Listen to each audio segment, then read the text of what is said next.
हे सोम हे डोंबऱ्याचा खेळ दुसऱ्या गावात लावा, इथं चलना तुमचा. इथं रात्रंदिवस भजन ऐकणारी लोक होते.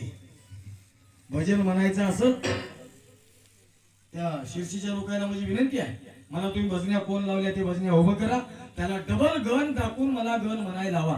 गवळण झाल्यावर गवळणीचा विषय आहे. तुम्हाला गवळण का म्हणता, आम्ही लोक आम्हाला का म्हणा म्हणतात. कृष्णाचा आणि सिद्धार्थाचा कुठं संबंध येते. कृष्ण म्हणलं की गवळण येते, गवळण म्हणलं की कृष्ण आला. आम्ही गवळण का म्हणता. तेवढ्या पुरत्या काही गोष्टी समाजामध्ये आपण ऐकल्या. नाचाय गेलं की ते अंगण वाकडं म्हणते. आम्ही म्हणणार आमच्याकडे नाही ते अंगण वाकडं म्हणायचं. अहो काचकोर हातरा त्याच्यावर नाचायची ताकद आहे आमची.